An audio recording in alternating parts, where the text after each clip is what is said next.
Imagine this. You're 35, maybe 45, or 65. Every morning you wake up, go to work, eat, talk to people. Yet deep down you know, you're not living. You're just existing. You're tired, but you don't know why. You've got stability, but your soul feels hollow. You share your life with someone, yet there's no real connection anymore. Everything moves on autopilot, as if you've been sleepwalking through your own life. And one day, you look in the mirror, you see a stranger staring back, dull eyes, heavy shoulders. A voice inside whispers, "Where did I go?" But what you're feeling isn't just a problem of the modern world. Marcus Aurelius, the most powerful man alive, once wrote in Meditations how much trouble he avoids who does not look to see what his neighbor says or does. Seneca, one of Rome's wealthiest men, confessed he wrestled with anxiety, anger, and the sense that time was slipping away. And Epictetus, a slave turned philosopher, taught that freedom is not achieved by having everything, but by needing less. 3 men, 3 paths, 1 timeless truth. If your mind is lost, begin with the mind. If your body is broken, begin with the body. If your heart feels empty, begin with the heart. 3 brutal rules. 3 roads to rebuild yourself. 3 levels of rebirth. These are the 3 Stoic rules we're about to uncover. Principles that can rebuild your life from the inside out, but only if you're brave enough to live them. Let's begin. Rule 1, fix the mind. Marcus Aurelius once wrote, "You have power over your mind, not outside events. Realize this, and you will find strength." Yet, today, most people have surrendered that power. Our minds no longer belong to us. They belong to the noise. News cycles, social media, endless comparison. We scroll, we react, we consume, until the inner voice that once guided us falls silent. Your mind has become a battlefield, and you didn't even notice the invasion. 1, detox the mind. You can't build a new life using old thoughts. You can't feed your brain with junk and expect clarity. Just as a strong body can't thrive on fast food, a strong mind can't thrive on mental garbage. So here's the challenge. 7 days. For the first 30 minutes of every morning, feed your mind truth, not trash. Read philosophy. Read the lives of those who overcame the impossible. Study skills that make you sharper, karma more resilient.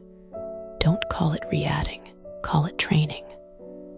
Because your mind is either your greatest weapon or your worst prison, and every scroll, every thought, every reaction decides which one it becomes.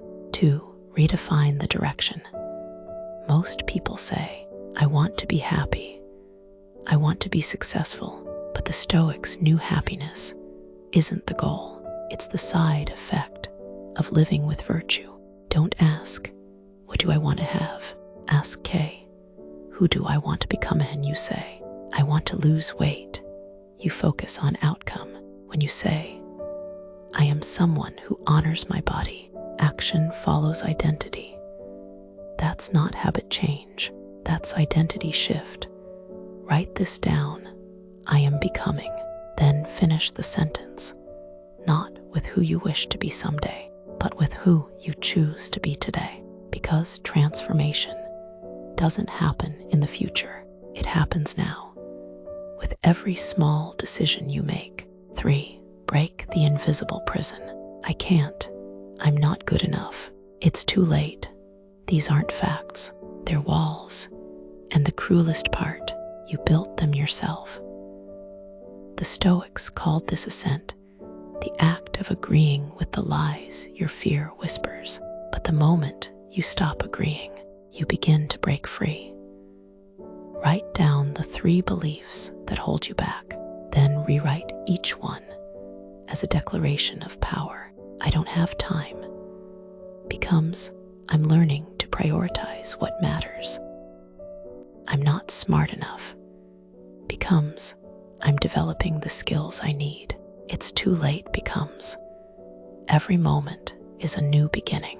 Each rewritten sentence is a hammer striking the wall of your old identity. Each word a crack that lets light in. For the mind training ritual. Every morning, write 3 thoughts that strengthen you and 3 that weaken you. Throughout the day, catch the negative ones the moment they appear and replace them with something true. At night, ask yourself, did my mind serve me today, or did it sabotage me? This isn't about thinking positive. It's about thinking with discipline. It's the mindset of a warrior. Calm under fire, clear in chaos, unshaken by noise. Because when you master your mind, you master your fate. When you command your thoughts, you command your reality. So say this to yourself, not as a quote, but as a vow. My mind is my kingdom, and I am its sovereign ruler. And from this moment on, no one rules it but you. Rule 2, fix the body. Your body is the foundation of your soul, the vessel that carries your mind and your purpose through life. You can't maintain a strong mind while living inside a weak body. The Stoics knew this thousands of years ago. Marcus Aurelius reminded himself each dawn, at daybreak, when you find it hard to get out of bed, remember, you were born to act as a human being. And so he rose, not because it was easy, but because discipline was his nature. 1. Nutrition is discipline. Your body is not a trash bin. Every bite you take is a choice to strengthen yourself or to sabotage your potential. Before every meal, ask yourself, will this bring me closer to the person I want to become, or keep me chained to who I used to be? Don't aim for dieting. Aim for awareness, because when you control the fork, you begin to control your life. You don't have to chase perfection, just consciousness. Every conscious choice rewires the connection between your body and your willpower. Food can either fuel your purpose or feed your weakness. Choose with intention. 2. Sleep is the energy of wisdom. Seneca once warned, it's not that we have a short time to live, but that we waste much of it. Every late night, you trade for another episode, another scroll, another distraction. You steal from tomorrow's strength. No one ever built greatness with a tired mind and a foggy soul. Sleep is not laziness, it's recovery. 7 to 8 hours every night, not as a luxury, but as a ritual of self-respect. When you sleep well, your thoughts sharpen, your emotions balance, and your willpower resets. Protect your rest like a warrior sharpens his sword, because your future depends on how you restore today. 3. Movement is emotion. Emotion lives in the body, and it stagnates when you stay still. You're anxious, walk, you're angry, run, you're lost. Lift something heavy, breathe deeply, feel your heart beating again. Epictetus, though crippled, taught, no great thing is created suddenly, so move daily, even for 20 minutes. No gym needed, no expensive gear, just discipline. Climb the stairs, do squats, stretch, take cold showers. It's not the movement itself, it's the message you send to your own mind. I am still in command. Each act of movement, no matter how small, is a silent declaration of power. 4.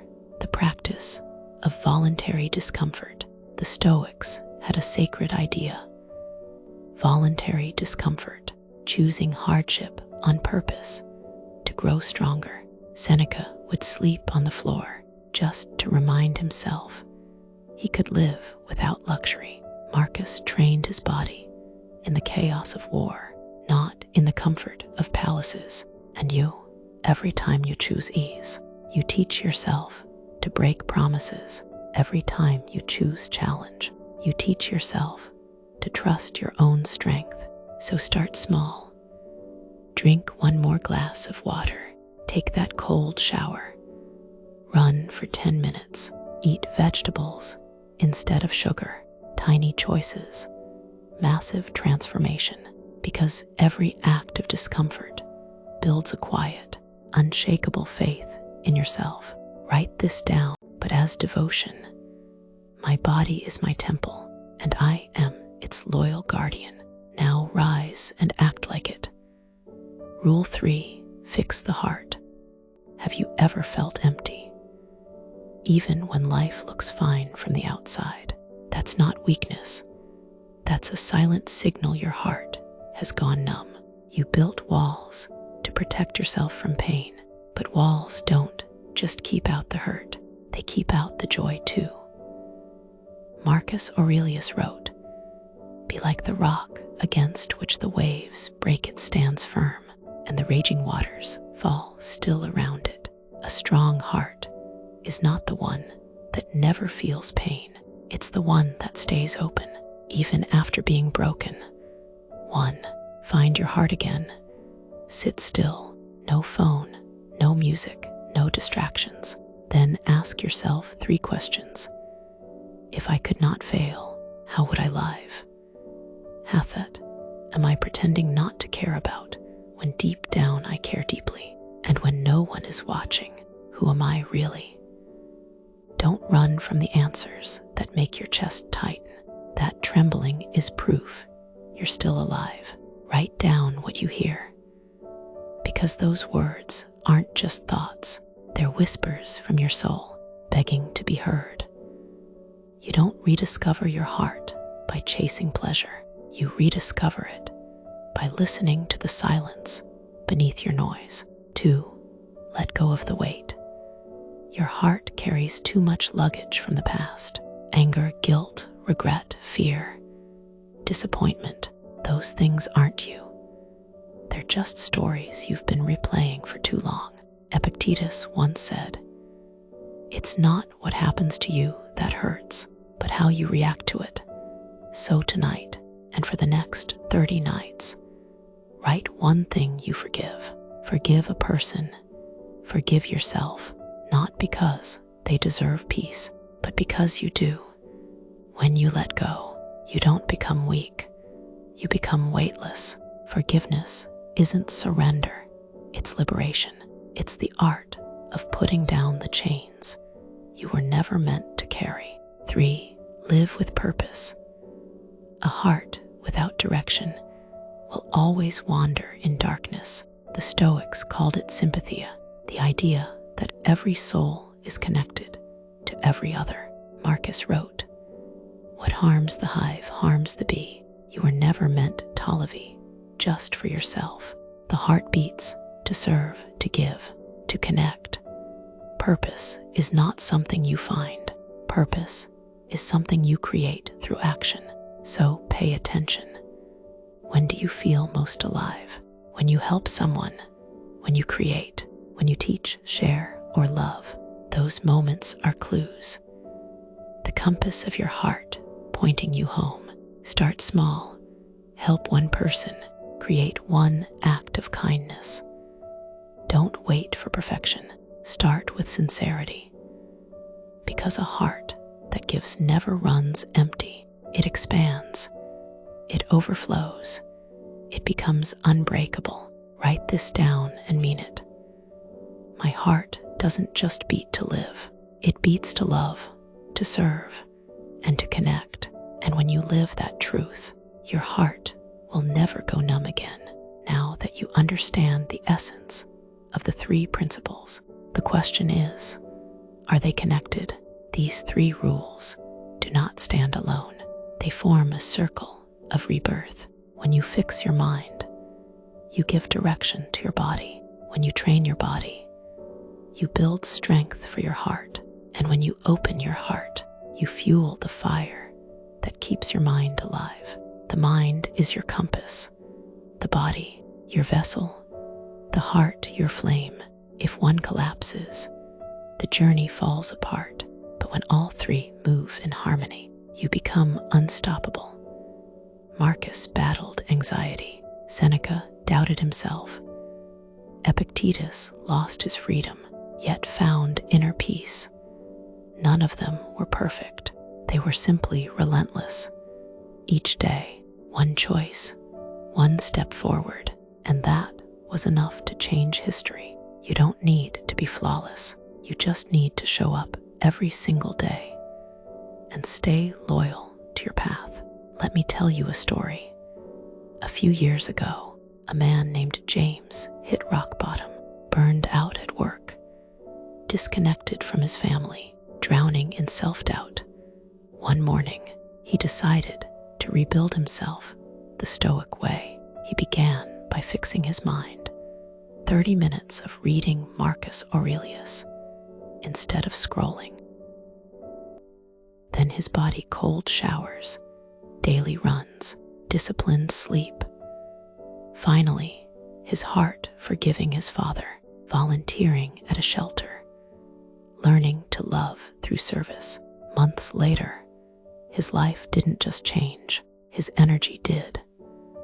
He stopped chasing happiness and started embodying it. He became calm, grounded, unshakable. That is the power of the 3 Stoic rules, not as philosophy, but as daily practice, because transformation isn't about perfection.